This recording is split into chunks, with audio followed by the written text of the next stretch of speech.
The broadcast is now starting. All attendees are in listen-only mode. All right. Good morning, ladies and gentlemen, boys and girls, and all the ships at sea. Thank you so much for joining us on another exciting Page One Power webinar.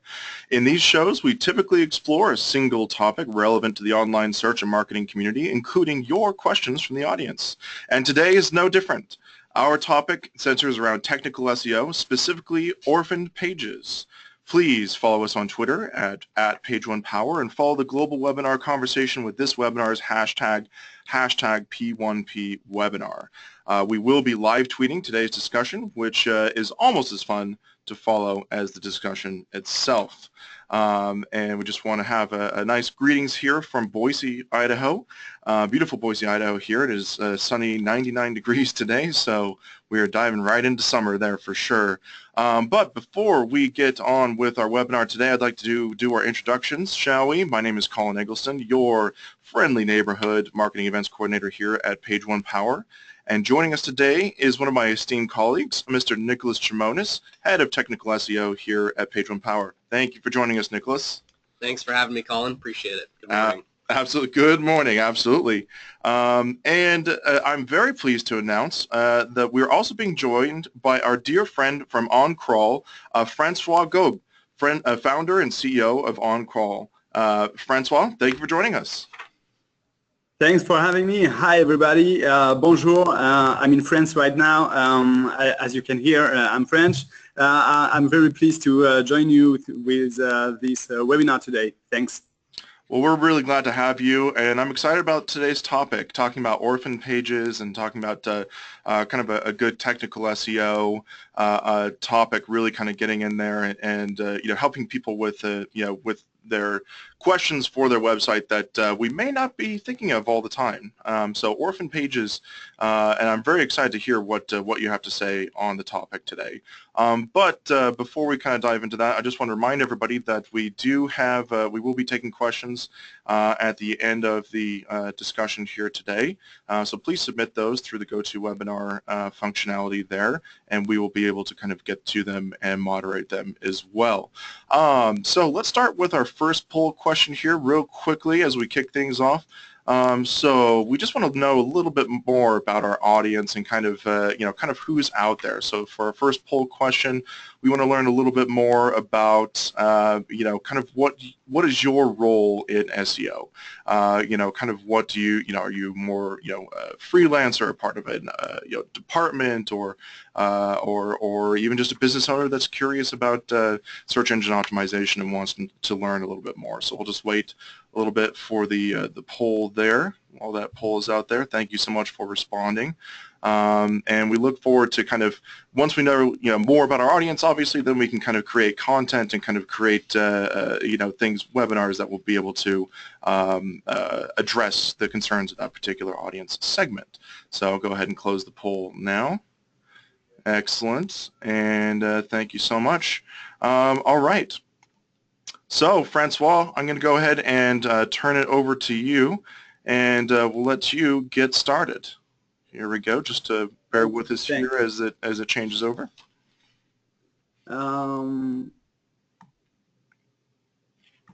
Okay, I think there's something very buggy here. Just a second. That's all right. Yeah, it's not quite showing your screen yet, but sometimes there is a delay with this with GoToWebinar. Yeah, my GoToWebinar has just freezed, but oh, excellent.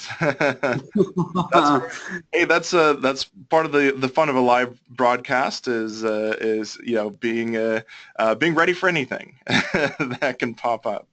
Well, we can maybe let that kind of see if it'll work itself out. I'm gonna quit and reconnect, so give me just 30 seconds. All right, excellent.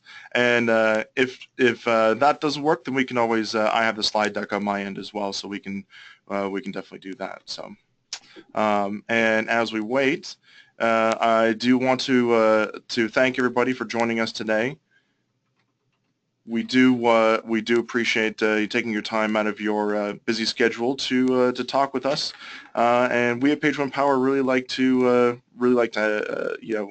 have our audience out there and to be able to address questions and kind of get to know our audience a little bit better. So thank you so much for that. One thing that I did kind of in the SEO news, one thing I thought was pretty interesting was that the I/O, I believe it's the I/O, the Google event, Nick. They introduced kind of the new Google Assistant and the AI there, where I thought was really interesting, and how that kind of relates to search and search marketing was that they're catering a lot more. Google's really kind of leaning into a voice search and kind of more voice commands and kind of voice navigation, which I think is really interesting for our community in general to kind of, a direction we could be looking in. Do you have any thoughts on that, Nick? Yeah, I actually saw a comment from one of the Google reps at I/O that was mentioning that something like, it's like 60-70% of all searches performed with the Google Home is using natural language, but it would be tremendous to actually have that kind of data available to us. It's really too bad as search marketers that we can't have that. That would be tremendously informing for our marketing efforts. Yeah, that would be great, and I think that kind of optimizing for voice commands and voice search, I think is something that as a business owner and as a search marketer, I think is something that we need to kind of maybe pay attention to and kind of focus on in the future for our optimization. Okay, Francois, looks like he is saying that he is back. Francois, do we have you? Yeah, I'm back. Can you hear me? We can hear you great. Okay, so I think I'm ready to share my screen with you guys. All right, well, excellent. Let me go ahead. Let's see. I will just switch it over to you. So it should have changed over to your screen. And there we go. I do see it now. Okay, cool. Sorry for this buggy part. Today we're gonna talk about orphan pages. We are dealing with such issues for a long time at OnCrawl, and today I'm gonna share with you why you can make your orphan pages your biggest SEO opportunity. So let's go. Just to tell you a few words about me, I've been in the SEO industry for more than 15 years now. I've started several companies, and I used to be for like 8 years one of the Majestic ambassadors as well. I love to read Google patents and all stuff about semantics. So my partners and I, when we co-founded OnCrawl, we were very conscious about the big need for the SEO community to get some more semantic algorithms at their disposal to tackle their SEO issues. Amongst a lot of very cool features. So today with OnCrawl we are software as a service. We have this semantic crawler, we have a log analyzer, and we have a lot of stuff in our data platform which is accessible through several APIs. Our role is to help you guys make better SEO decisions and to grow your revenues. So I think we will see some nice stuff today. My topic today is to make your inner SEO superhero grow up, because we all have a lot of data about our websites. We have the Google Search Console data, we have our analytics data, we have access to our log files, we have a lot of piece of data that we can use.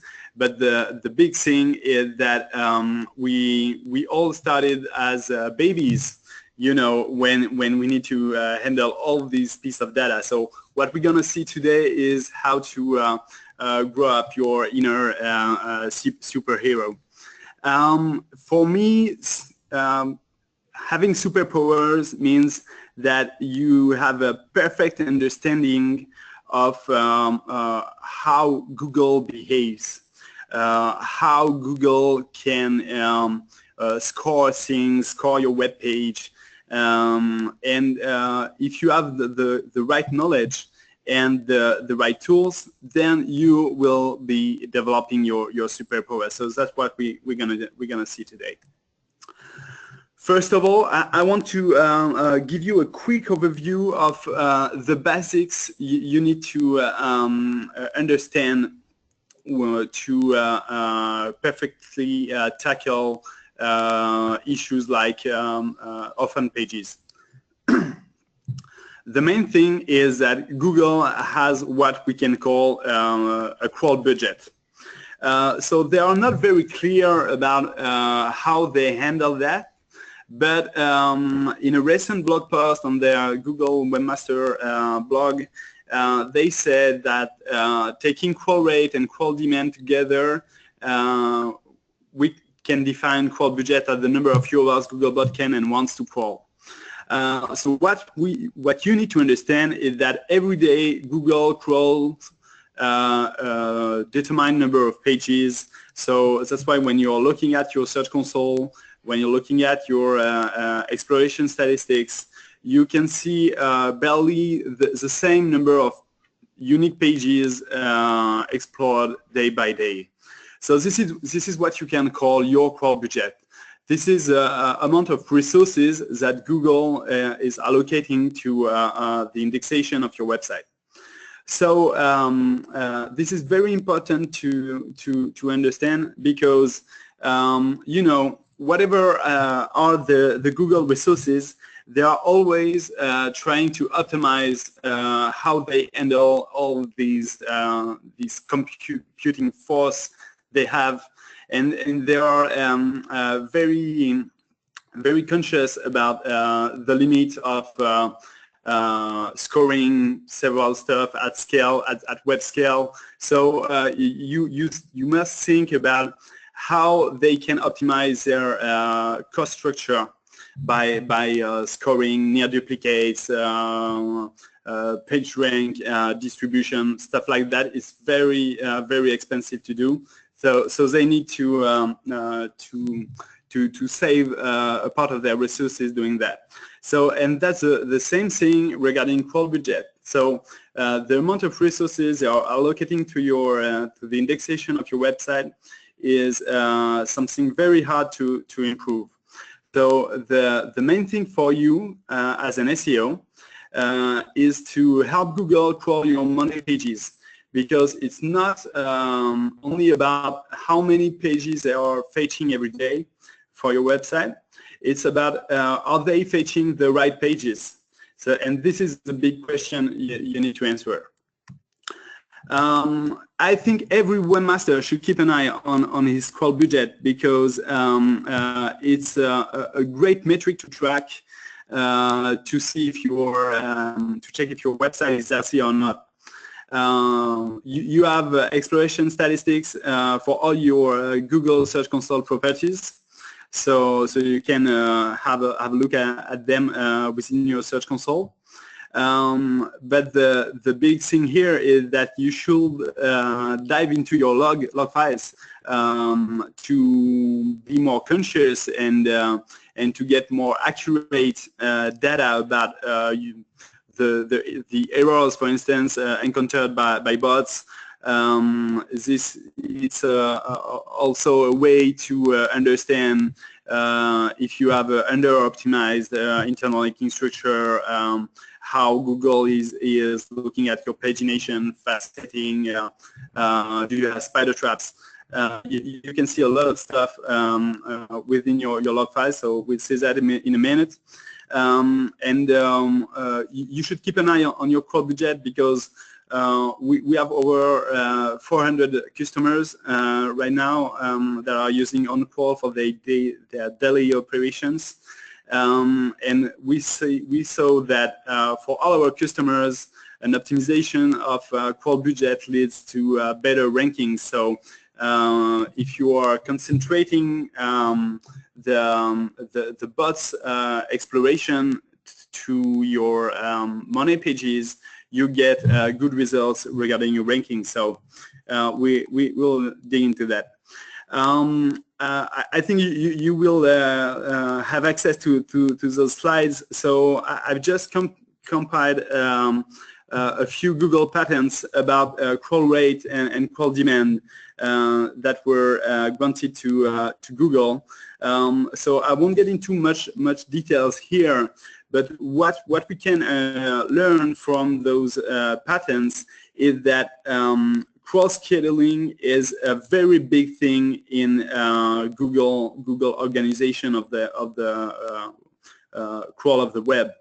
So with a quick overview of these patents, you will learn that the order and the queue that are managed by Google, all the URL lists that are queued to be fetched by all the Google bots, this order has a big importance. And they have a patent called page importance that will lead you to understand that regarding the quality of your content, the internal page rank of a page, their external backlinks, all of these ranking factors may have an impact on how often Google is crawling those pages. So think about all of these, try to look at these patterns, and you'll get a kind of new SEO roadmap to do regarding how to optimize crawl budgets. So this is just for your records. I want you to understand that Google does not really know how big is your website. They don't fetch all your pages. It's very weird, because when you're looking at your Search Console and when you're looking at how Google has handled your sitemap XML, for instance, you may have 100% of your pages that are fetched and indexed, but you know, sometimes you may have some weird pages like paginations or faceting navigation that will make your website pretty much bigger than it really is. And Google is not always fetching all your pages, so your website is probably bigger than what Google really knows. So to check that, you must dive into your logs to see how things are going. So this is what a log file looks like. So it's for those of you who are not really tech savvy, you should know that every time something occurs on your website, there's a little line written within a file on your server that is called the log file. So every time someone clicks on a link on your website, then there will be a particular link telling you, okay, it's page A that has been hit by a visitor, or it's page B that has been fetched by a Google bot, and you have all the user agents within the lines. So it's humanly impossible to read that. It's a big mess.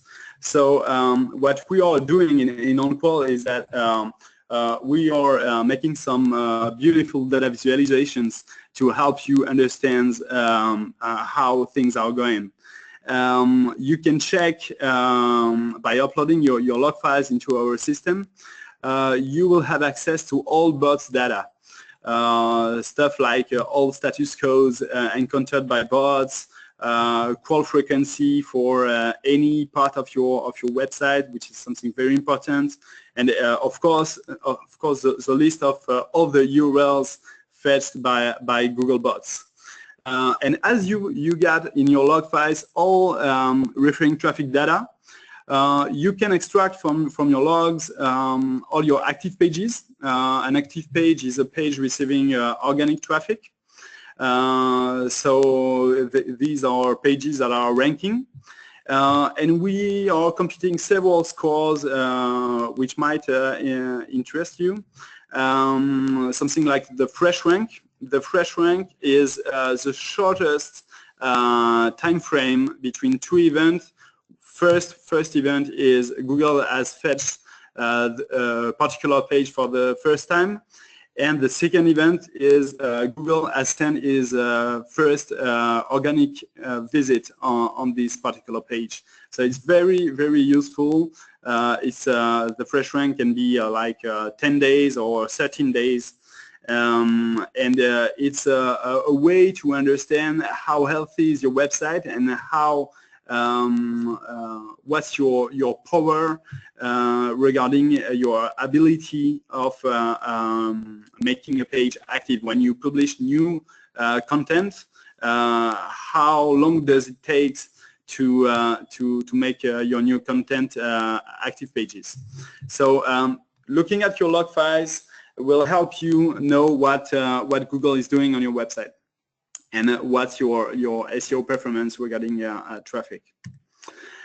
It really helps you understand how Google value your website as well. On this graph, you can see the unique numbers of pages that are crawled by Google, and you can see that I have a category. So we have mapped. You can map your website within OnCrawl using some regex or other methods, so that you can map all your website and zoom in. For instance, if you are media, you can have a category called articles, another category called tags or topics, whatever. If you're an e-commerce vendor, you have your product pages, your listings, your brand pages, stuff like that. So you can map everything. And what you can see on my screen is that I have a category called Other.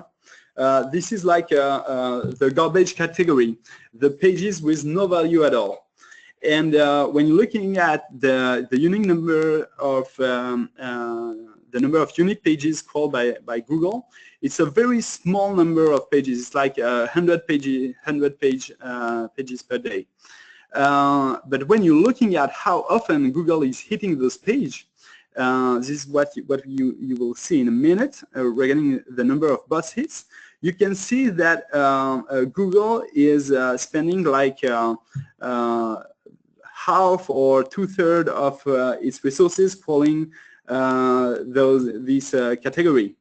So we said that the other category corresponds to the pages with no value at all, and you will easily understand that you have a big problem if you are in that situation, because Google is not fetching as often as you want your product pages, for instance. He is wasting its resources crawling garbage pages. So this is a way to understand that, for instance, you have a big issue regarding your internal linking structure, for instance. So looking at your log files will help you understand issues like that.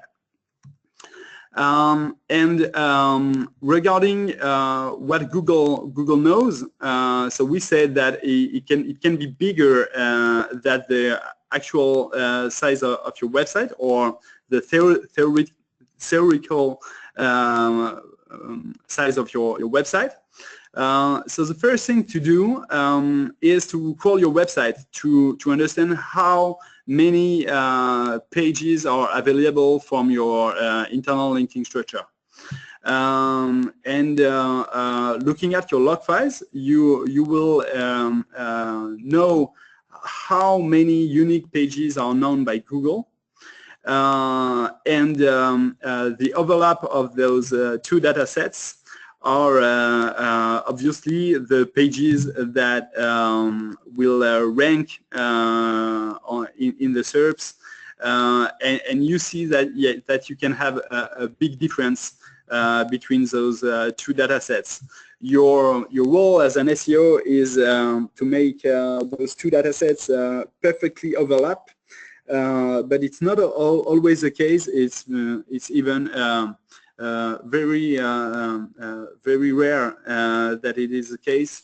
So we will go to the definition of orphan pages. So orphan pages are pages that are not linked from your internal linking structure, but that Google knows. So if we go back to this representation, it's all the right part of the graph that is not overlapping with the crawler, the pages available from your linking structure. So it's very easy to check those orphan pages if you have a little website, because you can do it in your spreadsheet.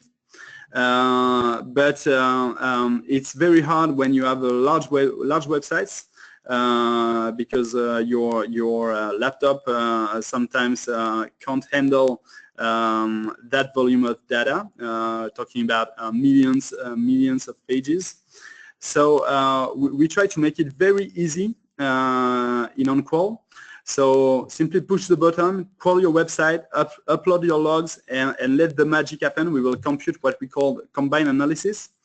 And the combined analysis will compare your crawl data and your logs data, so that we can show you what are the zones of your website that Google doesn't know, and the zone of your website you don't want Google to see, and that Google is still fetching, and it can be orphan pages. So you can see here in that example that I have more than 1,000 orphan pages.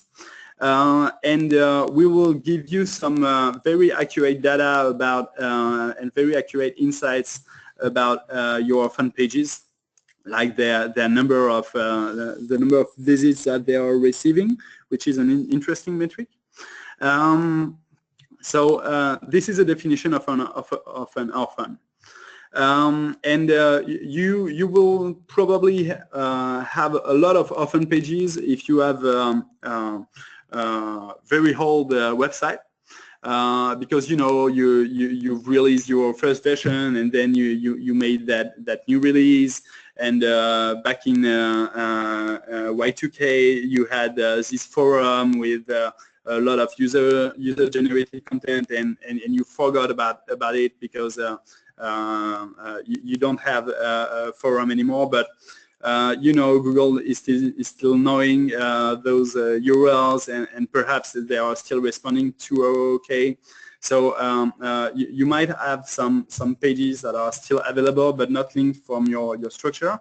And there are some very generic cases. For instance, on e-commerce websites, if you're using PrestaShop or Magento, any CMS will have this particular rule that when a product is out of stock, then all the links pointing to that particular product will disappear from your menu or sidebar, for instance, and you will create orphan pages like that.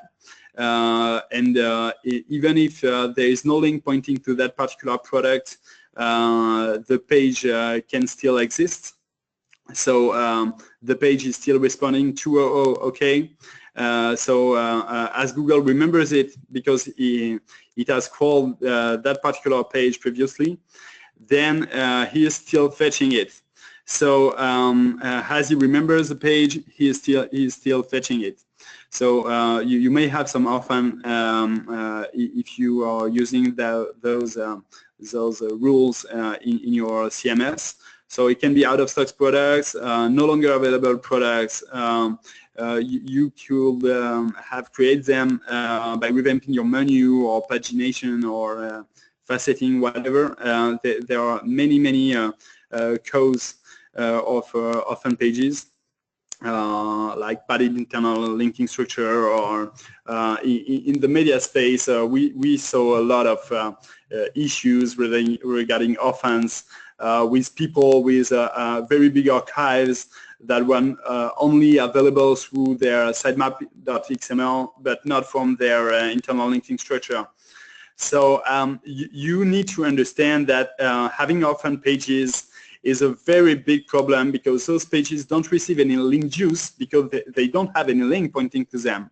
So chances are they won't rank at all. First they won't rank at all, and then you're wasting Google crawl budget on them because Google is still fetching them.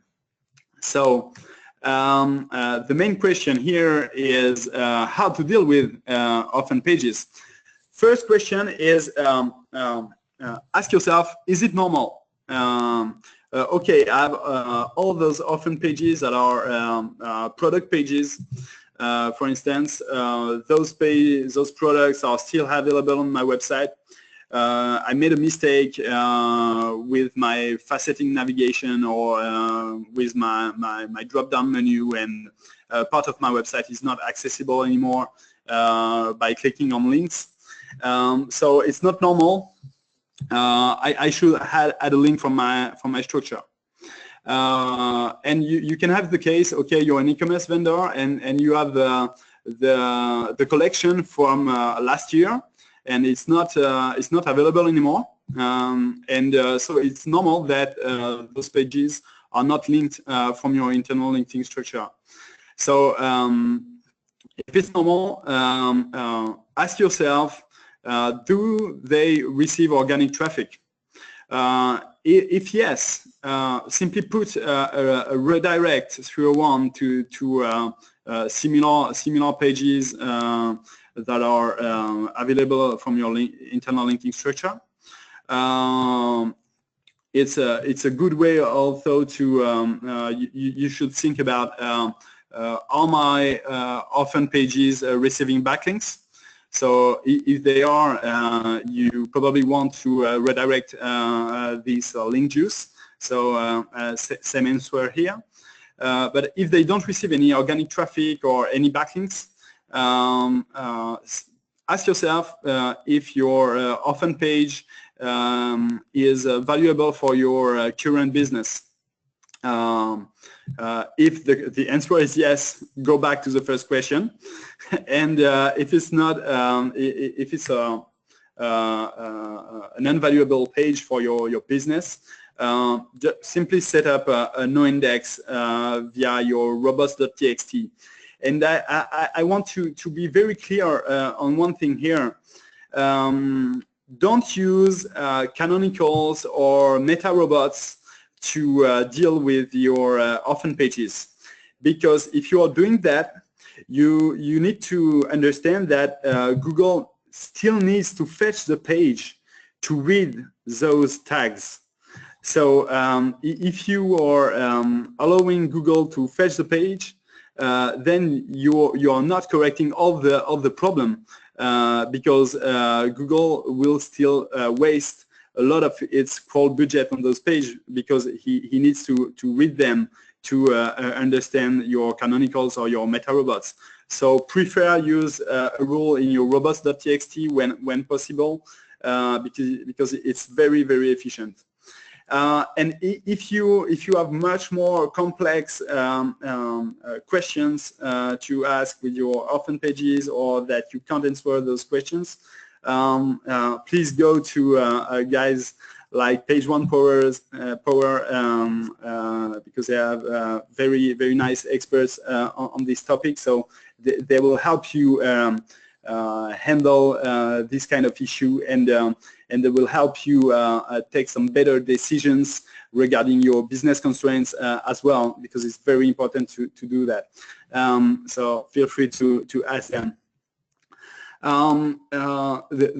The next question is about the return on investment I can expect from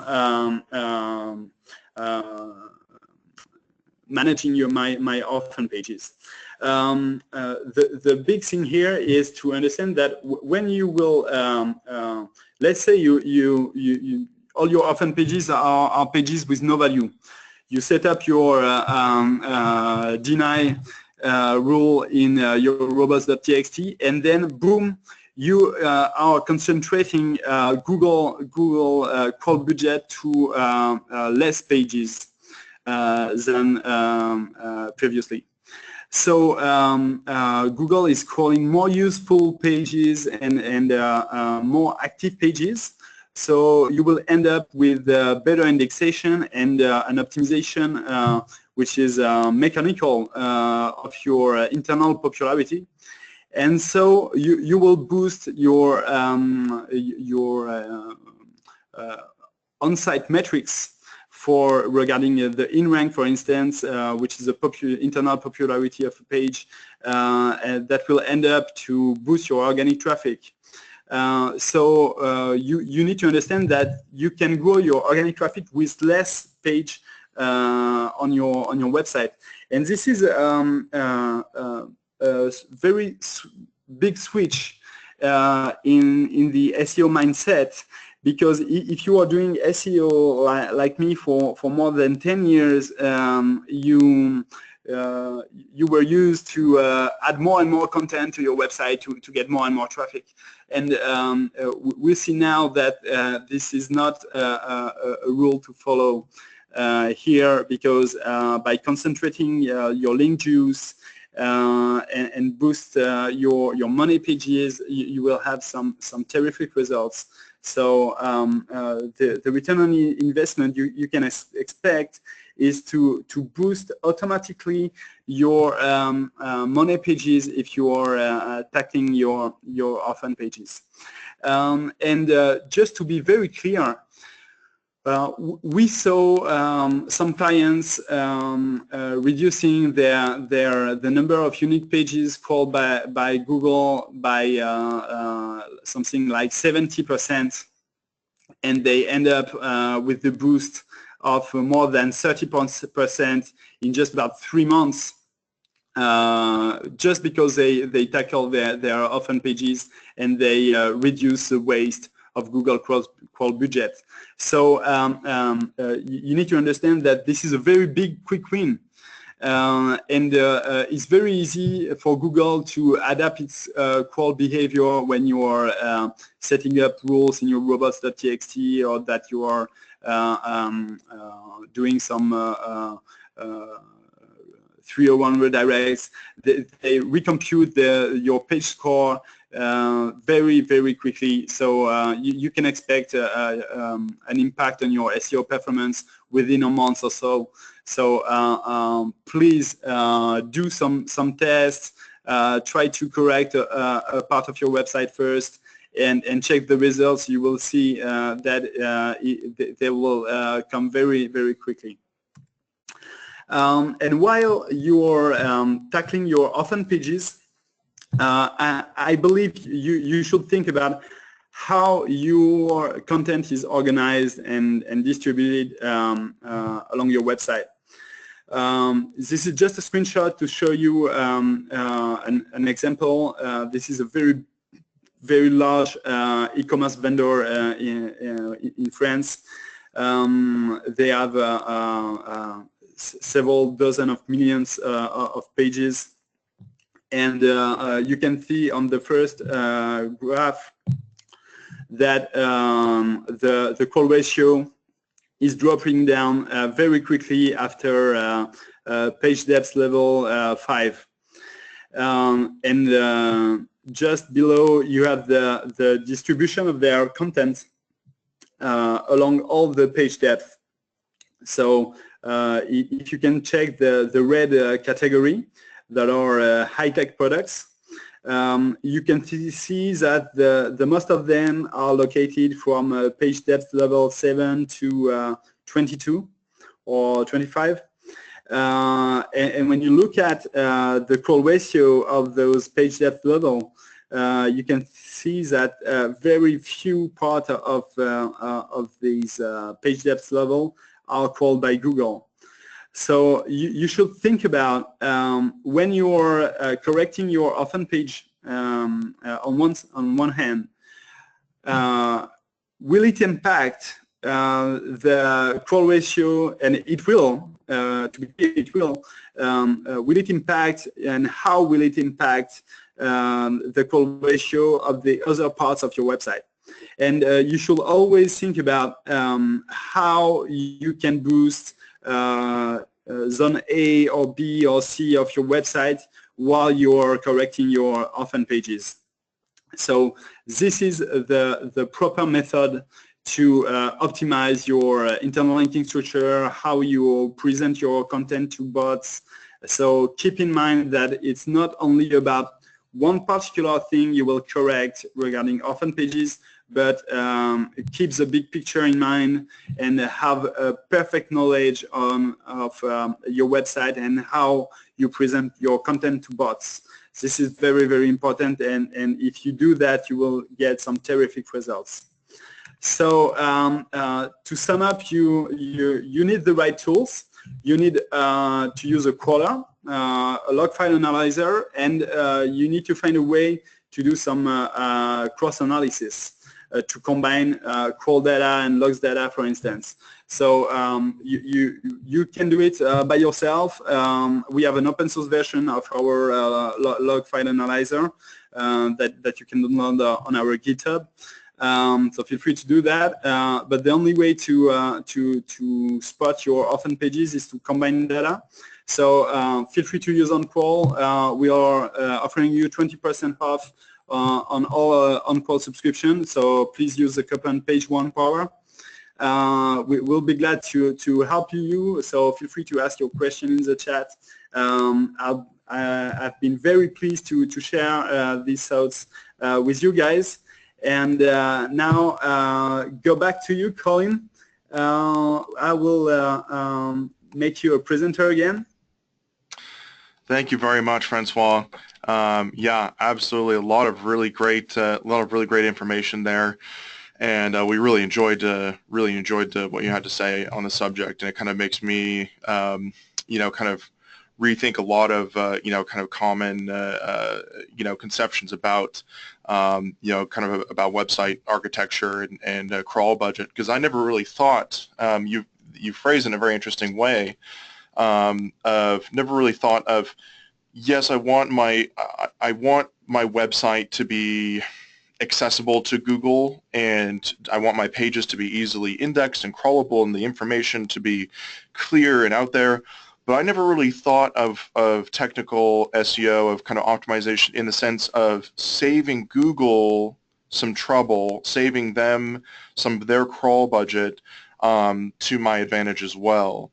And so I think that, I mean, I'm just trying to think of the sheer numbers of websites out there in the trillions, obviously, and even if 1% of the pages on all of those domains are wasting crawl budget, that number of, you know, 1% of several trillion starts to add up a little bit. You know, it starts to add up, and how much of their crawl budget and their own resources are wasted. And those instead of, you know, wasting that that potential that could be spent indexing more important pages and kind of getting more important information to the consumer. So really great way of kind of thinking of that. Yeah, and I will add that it's the same thing for a lot of ranking factors. When you look at near duplicates, for instance, there are a lot of scientific papers about that. But when you're looking at how Google could handle such a problem at web scale, there are not a lot of algorithms that will do a proper job when you are thinking about how what are the costs of search of running such algorithm. We are the only one in the world to have a near duplicate detector. I mean the internal near duplicate detector, and we went through a lot of algorithms. And we ended up with one algo that was making the cost of the computation of near duplicates costing something like $1.50 per URL. Oh, So wow. it was very, very expensive. Wow. And we say, okay, that can't be true. Google can't spend $1.50 on those algorithms. So we ended up with a more scalable way to handle that kind of problem. And we saw in their patents that they are very concerned about their cost optimizations. So when you look at a particular ranking factor, you should always think about Google resources that are the trade-off of a particular algorithm. So this is a good way to think about how take better decisions regarding your SEO. Excellent. And let me actually just before we forget here, let's go ahead and do the second poll question here. And before we move into our question and answer session, so let me just go ahead and push that poll out there. So we're just kind of talking, this one's just asking about if you would like to know more about OnCrawl. They have a great monthly newsletter that we'd like you to check out. And also, if you'd like to learn a little bit more about Page One Power and what we can do for you and start that conversation, we would love that as well. So please just let us know there.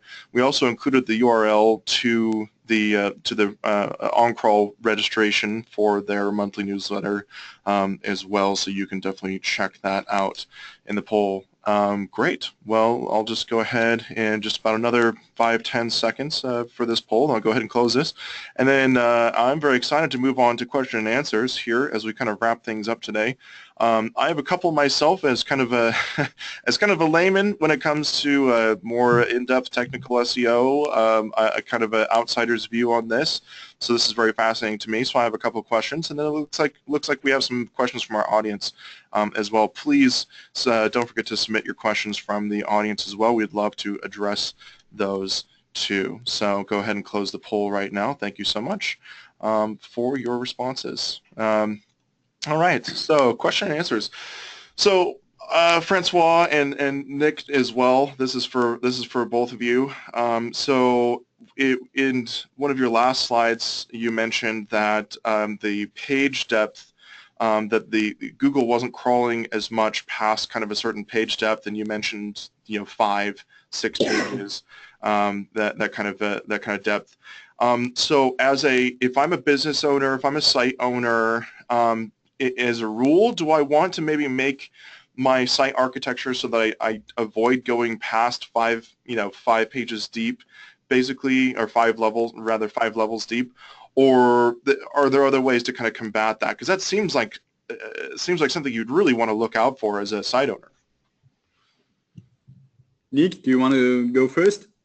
Sure. I mean, I think from my perspective, there's a certain user experience that becomes pretty subpar once you're 4 or 5 subfolders deep anyways. That's a pretty long URL most of the time. True. So, I mean, I'd really recommend against that, especially if Google is clearly not crawling past that, but, more likely the cause is that those pages are very low value when you're getting that deep into your site. It's a lot of duplicative pages or very thin content anyways. Most of the time when I encounter that kind of problem with the client's website, it's pages that ought to be pruned anyways, that they're either being crawled they're being crawled all the time but not ranking for anything. They're not receiving any organic traffic.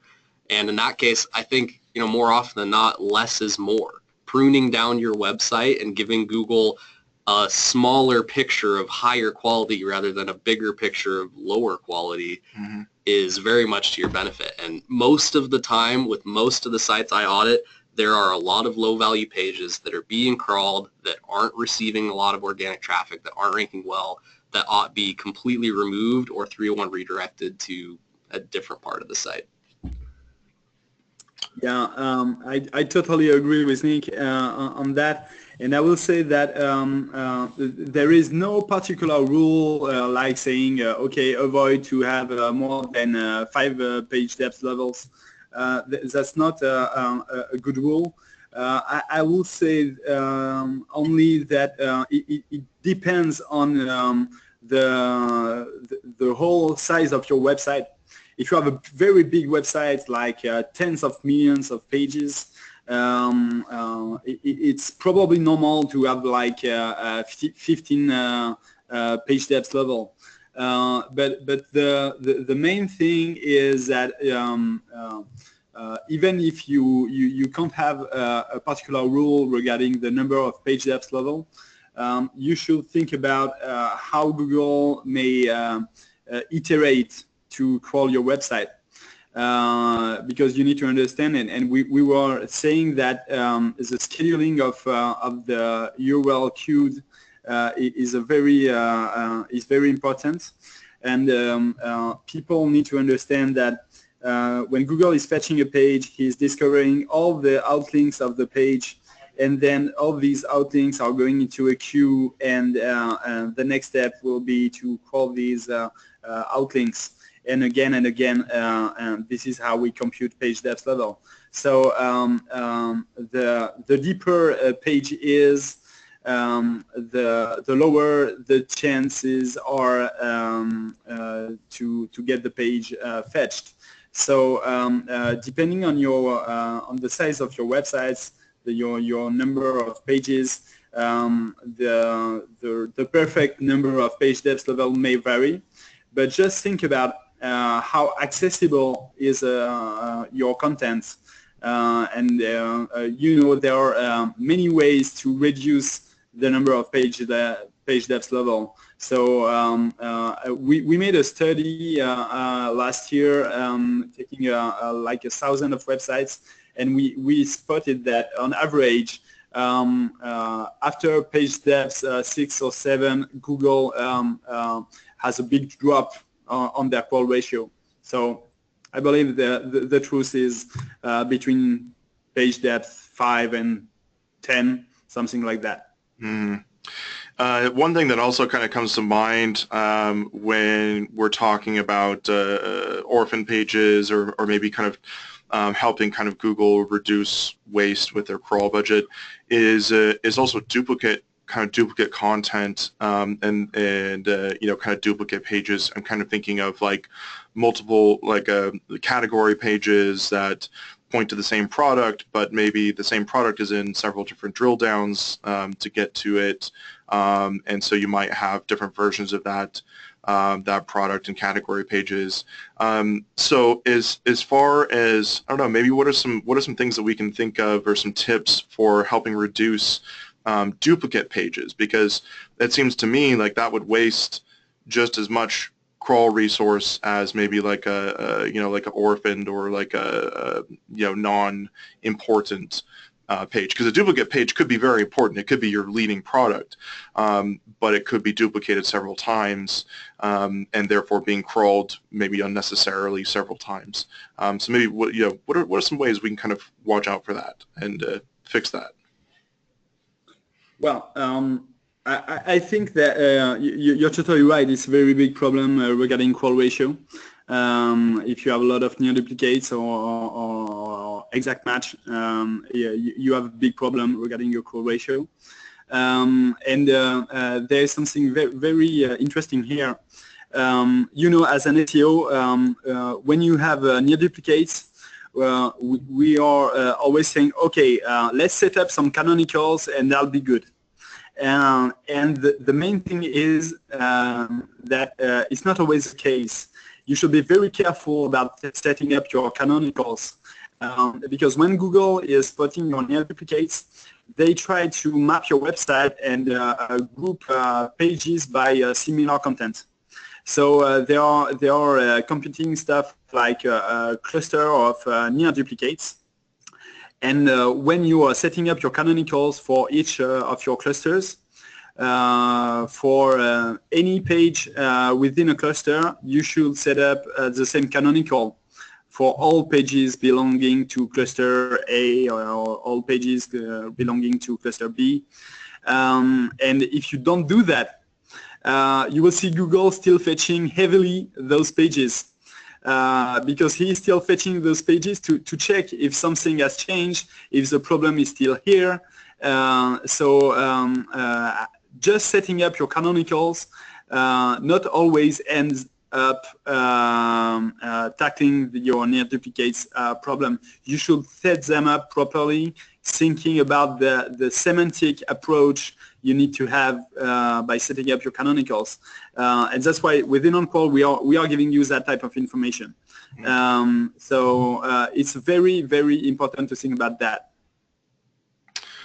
Nick, anything to kind of add on that? I totally agree. Just to tack on is the first thing you need to do is actually make sure you understand if there is a problem or not, and that involves crawling your website and understanding the architecture, especially if you're using things like faceted navigation, understanding where near duplicates exist, and then of course going through the log files and looking at that analysis of what Googlebot is crawling. Just kind of a side note on that, it's one of the frustration an in-house or an out-of-house SEO, an agency SEO often deals with is not getting access to server logs for a client, and that can be difficult. It's not a guarantee 100% of the time that you get a client that you can get the server logs from, in which case you need to be creative. And one thing you might do if there's just no way you're going to get access to those logs is, or at least I'll just go through Google Analytics, especially from older time periods. If I know the site has changed and I want to see maybe which URLs might have been missed or left behind, I'll go through all of the analytics for an older period filtered by organic only and look at content, all pages, so I can see here's at least every page that's received one hit or more of organic traffic. So I can at least have an idea of what's been clicked on in the index. But unfortunately, still you potentially miss a piece of stuff that is being crawled but not ranking well and not getting clicks, which is another, that's a big thing that log file analysis can help you discover. We have a question here from Milos. Milos asks, how can you use robots.txt when these pages follow the same patterns as valuable pages? Well, that's a very, very good question. It depends on the number of your of the concerned pages. If it's let's say it's a dozen of pages, put it one by one.